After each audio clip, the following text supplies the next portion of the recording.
जय श्री राधा, हरे कृष्ण। आप सभी श्रोताओं को मौनी अमावस्या की हार्दिक शुभकामनाएं। माघ मास की अमावस्या, जिसे मौनी अमावस्या कहते हैं, यह योग पर आधारित महाव्रत है। मान्यताओं के अनुसार इस दिन पवित्र संगम में देवी देवताओं का वास होता है, इसलिए इस दिन गंगा स्नान का विशेष महत्व है। शास्त्रों में इस मास को भी कार्तिक मास के समान ही पुण्य मास कहा गया है। गंगा तट पर इसी कारण भक्तजन एक मास तक कुटी बनाकर गंगा स्नान और ध्यान करते हैं। मौनी अमावस्या के शुभ अवसर पर मौन रहकर व्रत, स्नान, ध्यान, पूजा पाठ, तर्पण आदि किए जाते हैं। इस बार मौनी अमावस्या का संयोग रविवार के दिन पड़ रहा है। रविवार का दिन सृष्टि के प्राणदाता भगवान सूर्य देव की पूजा को समर्पित है। अगर रविवार के दिन अमावस्या तिथि पड़ जाए तो यह बहुत ही शुभ और मंगलकारी मानी जाती है। आइए अब हम सभी सच्ची श्रद्धा और विश्वास के साथ सुनते हैं मौनी अमावस्या के दिन सुनी जाने वाली सभी कथाएं। क्योंकि रविवार के दिन पीपल के वृक्ष की पूजा निषेध मानी जाती है, तो पहले हम इसी विषय में संबंधित कथा का श्रवण करेंगे। हमारे सनातन धर्म में बहुत सारे पेड़ पौधे हैं जिन्हें अत्यंत पूजनीय माना गया है। उन्हीं में से एक है पीपल का वृक्ष, जिसकी पूजा की जाती है और परिक्रमा भी की जाती है। पीपल की पूजा करने से भक्तों की तमाम तरह के कष्ट दूर हो जाते हैं, घर में सुख समृद्धि की वृद्धि होती है। लेकिन सप्ताह में एक दिन ऐसा भी है जिस दिन पीपल के पेड़ की पूजा फलदायी नहीं बल्कि कष्टकारी साबित होती है।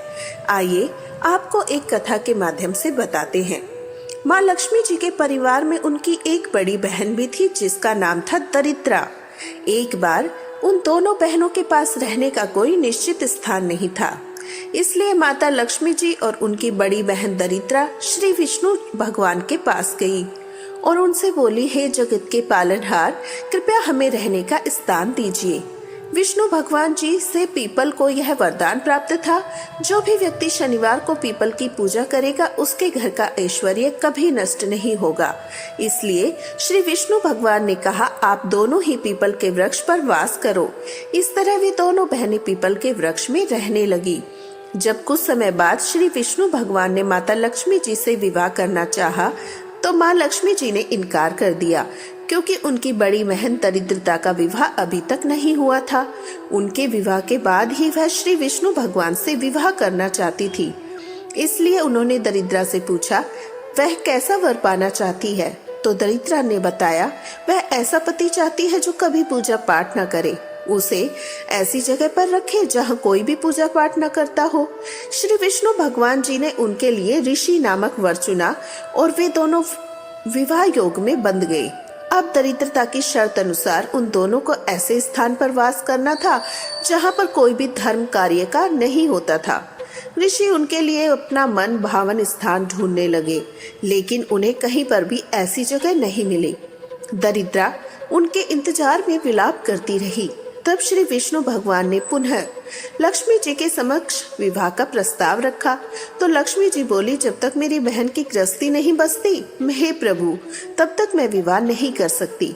धरती पर ऐसा कोई स्थान ही नहीं जहाँ पर धार्य कार्य न होता हो। तब उन्होंने अपने स्थान पर पीपल को रविवार के लिए दरिद्रता और अपने पति के लिए दिया। इसलिए हर रविवार को पीपल के नीचे देवी देवताओं का वास न होकर दरिद्रा का वास होता है। इसलिए रविवार के दिन पीपल की पूजा वर्जित मानी जाती है। पीपल को श्री विष्णु भगवान से वरदान प्राप्त है, जो व्यक्ति शनिवार को पीपल की पूजा करेगा उस पर माँ लक्ष्मी जी की अपार कृपा रहेगी। उसके घर में धन ऐश्वर्य कभी नष्ट नहीं होगा। इसी लोक विश्वास के आधार पर लोग पीपल के वृक्ष को काटने तक से डरते हैं। लेकिन यह भी बताया गया है, यदि पीपल के वृक्ष को काटना बहुत ज्यादा जरूरी हो तो उसे केवल रविवार को ही काटा या छाटा जा सकता है। अब सुनिए पीपलाद मुनि की कथा। शमशान में जब ऋषि दधीची के मांस पिंड का दाह संस्कार हो रहा था, तब उनकी पत्नी अपने पति के वियोग को सहन नहीं कर पाई।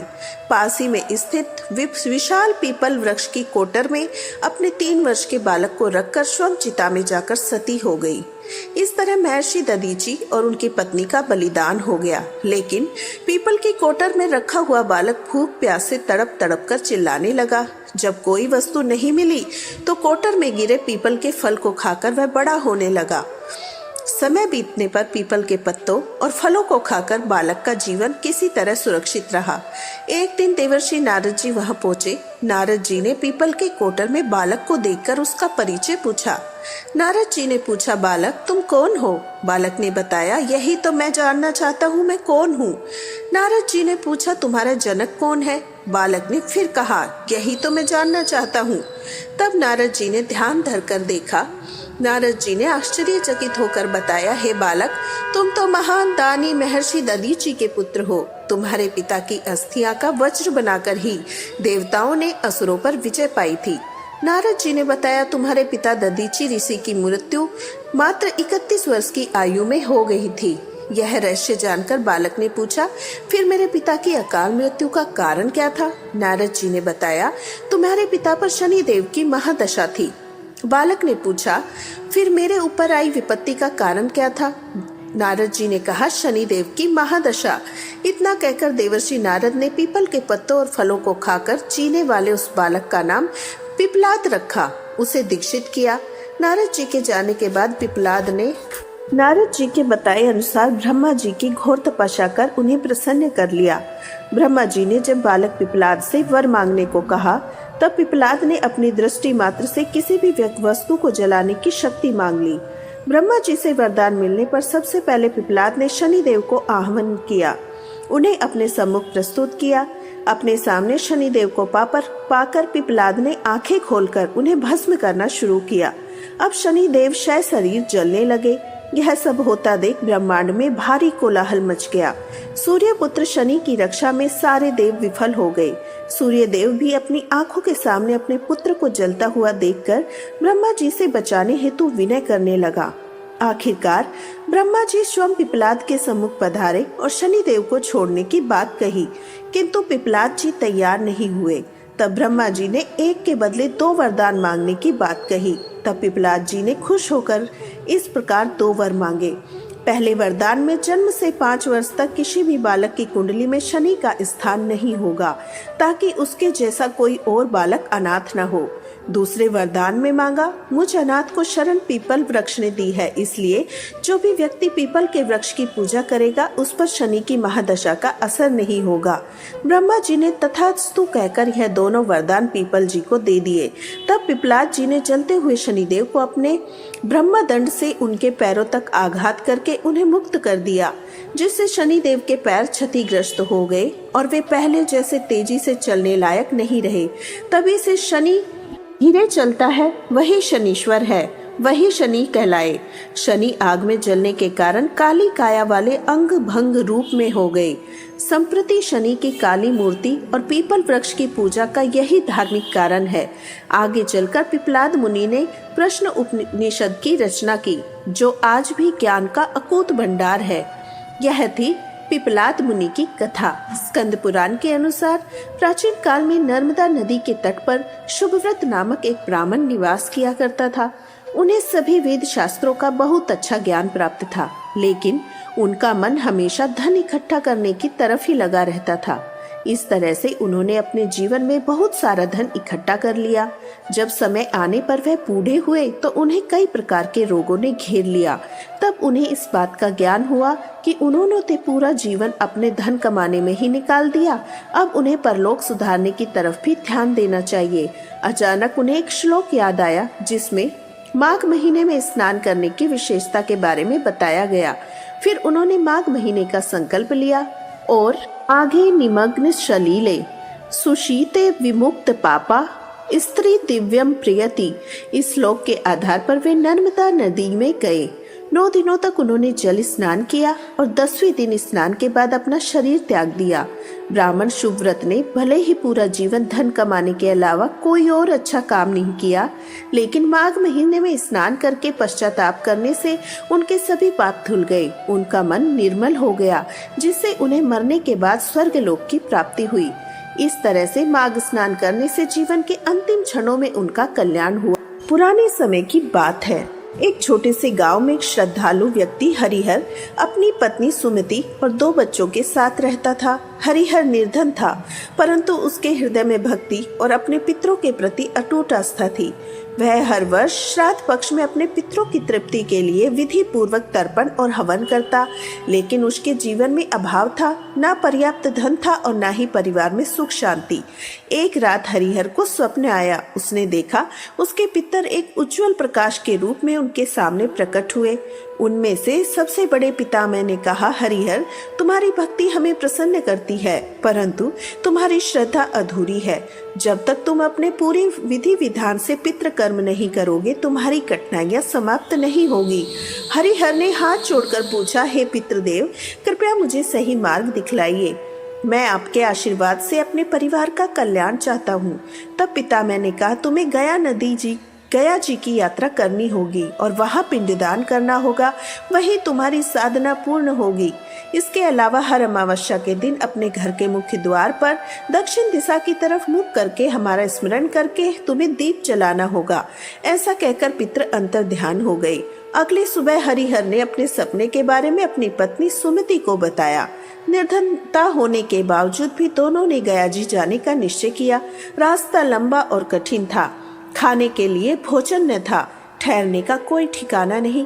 एक दिन यात्रा के दौरान उन्हें एक वृद्ध साधु मिले। साधु ने हरिहर से पूछा, वत्स, इस कठिन यात्रा पर क्यों निकले हो? तब हरिहर ने अपना स्वप्न बताया। साधु ने मुस्कुराकर कहा, तुम्हारी श्रद्धा महान है, भगवान और पितृ तुम्हारे साथ है। यह लो, यह चमत्कारी ताम्र पात्र है। इसे गया जी में पिंडदान के समय पवित्र जल से भरकर पितरों को अर्पित करना। इससे तुम्हारे पितृ प्रसन्न होंगे और तुम्हारे कष्ट भी समाप्त हो जाएंगे। तब गया जी पहुंचकर हरिहर ने विधि पूर्वक पिंडदान किया। जैसे ही उसने ताम्र पात्र से जल अर्पित किया, एक दिव्य प्रकाश प्रकट हुआ। पितृ देवता फिर से प्रकट हुए। उन्होंने कहा, हरिहर, तुम्हारी श्रद्धा ने हमें तृप्त किया है। अब तुम्हारे जीवन से दरिद्रता, रोग, अशांति दूर हो जाएगी। तुम्हारा परिवार समृद्ध होगा, तुम्हारे वंशज भी सुखी रहेंगे। पितरों ने आशीर्वाद दिया और अंतर ध्यान हो गए। हरिहर जब गांव लौटा तो उसके जीवन में बदलाव आ चुका था। अब उसे खेती में नुकसान नहीं होता था। उसकी खेती में अब फसलें लहलहाने लगी, व्यापार में लाभ होने लगा, उसके परिवार में सुख शांति छा गई। गांव वालों ने यह चमत्कार देखा तो सभी दंग रह गए। तब हरिहर ने सभी को पितरों की महिमा और श्राद्ध कर्म के बारे में समझाया। इस कहानी से शिक्षा मिलती है कि पितरों की सेवा और तर्पण से जीवन के सभी संकट समाप्त हो जाते हैं। पितृपक्ष का हर कर्म केवल एक परंपरा नहीं, बल्कि हमारे पूर्वज के प्रति कृतज्ञता प्रकट करने का एक पवित्र साधन है। पितराभ्यो नमः।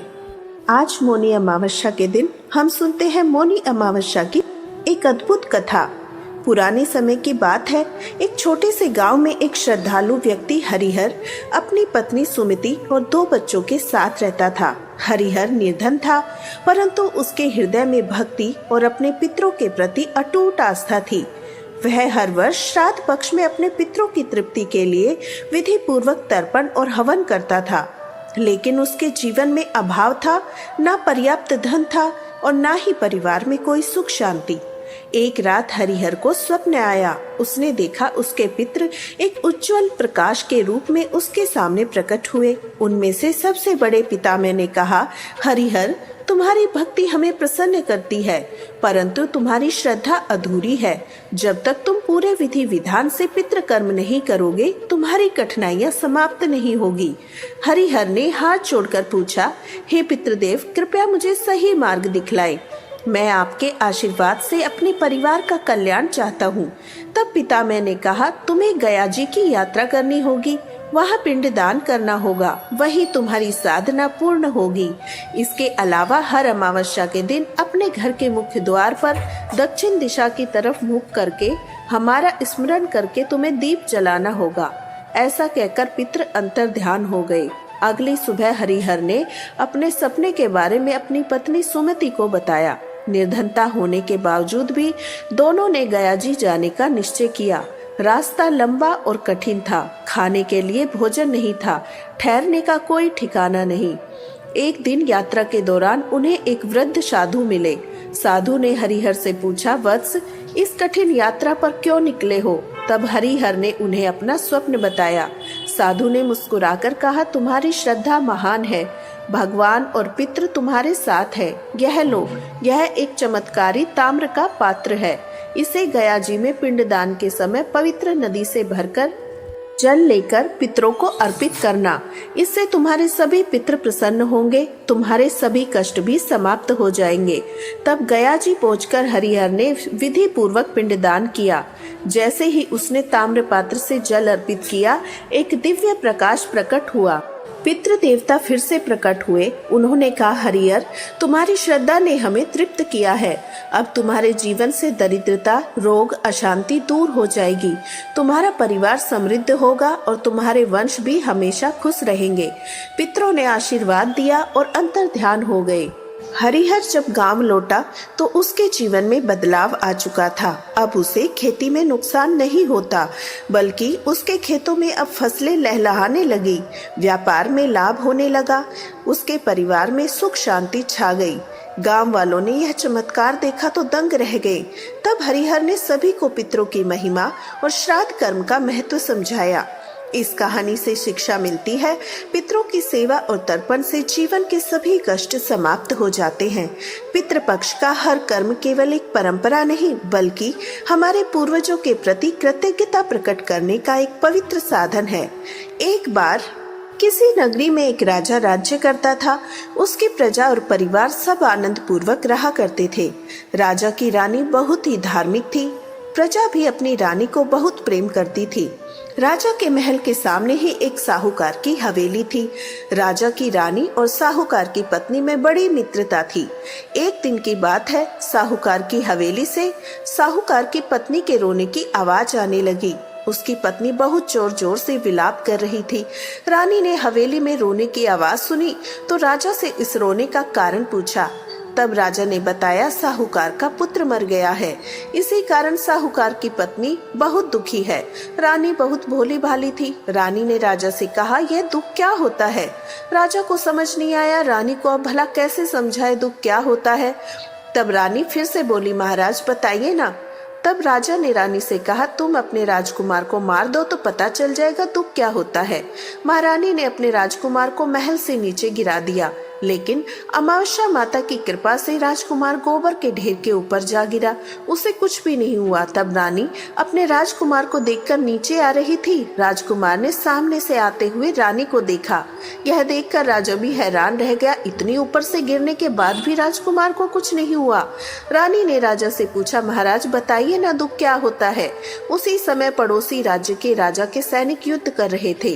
राजा ने रानी से कहा, अब मैं युद्ध में अकेला जा रहा हूँ। जब तुम्हें मेरे मरने का समाचार मिलेगा तब पता चलेगा दुख क्या होता है, तब तुम्हें एहसास हो जाएगा। कहकर राजा ने युद्ध के लिए प्रस्थान किया, लेकिन भगवान और अमावस्या माता की कृपा से वह राजा युद्ध जीतकर सही सलामत घर आ गया। अब भी रानी को पता नहीं था दुख क्या होता है। अब तो राजा को भी आश्चर्य होने लगा। उसी समय महारानी महाराज के पास गई, वही प्रश्न फिर से दोहराने लगी, महाराज आप मुझे दुख के बारे में कैसे एहसास कराएंगे? आप मुझे कैसे बताएंगे दुख क्या होता है? तब राजा ने सोचा, रानी को कैसे एहसास दिलाया जाए। कुछ देर सोचने के बाद राजा ने रानी को बुलाकर कहा, महारानी अब हम गंगा जी की यात्रा करने जा रहे हैं। वहां मैं गंगा जी की धारा में कूद जाऊंगा, तब तुम्हें पता चल जाएगा दुख क्या होता है। अब रानी ने गंगा यात्रा की तैयारी प्रारंभ कर दी। आवश्यक सामान, रास्ते में भोजन की सभी सामग्रियों का प्रबंध कर यात्रा के लिए प्रस्थान किया। इधर कैलाश पर्वत पर भगवान शिव ने देवी पार्वती से कहा, देवी आज मैं तुम्हें कलयुग में सुखी आत्मा के दर्शन कराऊंगा। अब मैं तुमसे जैसा कहता हूँ वैसा करो। तब भगवान शिव ने बकरी का और देवी पार्वती ने बकरी का रूप धारण किया। एक बावड़ी के पास घास चरने लगे। इतने में ही राजा और रानी की सवारी वहां आई। रानी ने सुंदर छाया और बावड़ी को देखा तो राजा से कहा, हम यहाँ पर थोड़ी देर विश्राम और जलपान करने के बाद आगे बढ़ेंगे। अब राजा और रानी ने वहीं पर जलपान किया। उसके बाद राजा पानी लेने के लिए बावड़ी में गया। उसी समय बकरी का रूप धारण किए हुए देवी पार्वती ने वहां बकरी का रूप धारण किए भगवान शिव से पूछा, प्रभु इस रानी ने दुख देखना है, मगर क्या कारण है इसे दुख नहीं मिलता? रानी ने बकरा और बकरी को मनुष्य की भाषा में बोलते देखा। उसने यह सुन लिया कि भगवान शिव और माता पार्वती से कह रहे हैं कि यह रानी अमावस्या का व्रत करती है, इसलिए इसे जीवन में कोई दुख नहीं भोगना पड़ा। यह अपने व्रतों के प्रभाव से इस जन्म में रानी बनी और सुख का आनंद ले रही है। देवी, यह राजा गंगा में भी नहीं मरेगा। रानी ने उनकी यह बातें सुनी। तभी राजा पानी लेकर वापस आया तो रानी ने राजा को सारी घटना सुनाई। इसके बाद तीर्थ यात्रा पूरी करके वे दोनों अपनी नगरी को आ गए। अब राजा ने अपने राज्य में प्रजा को अमावस्या का व्रत करने की आज्ञा दी। राजा ने कहा, हर अमावस को अमावस माता की पूजा करके कथा करना। जिस शुक्रवार को अमावस पड़े उसी दिन से व्रत प्रारंभ करें। 21 अमावस तक व्रत का पालन करें। पहली 5 अमावस को गेहूं और लाल वस्त्र का दान करें। उससे अगली 5 अमावस को मूंग, उसके बाद 5 अमावस को चना, उसके बाद 5 अमावस को मक्का और अंत में 21वीं अमावस को चावल का दान करें। दान में जैसा रंग अन्न का हो वैसा ही रंग का कपड़ा दान में दे। कपड़े के साथ साथ दक्षिणा भी दान में दे। व्रत के दिन गाय को हरा चारा, ब्राह्मण को भोजन और दक्षिणा दे। जो मनुष्य श्रद्धा पूर्वक इस प्रकार व्रत करेगा, अमावस माता और भगवान शिव की कृपा से वह हर दुख से मुक्त हो जाएगा। तो यह थी अमावस माता की कथा।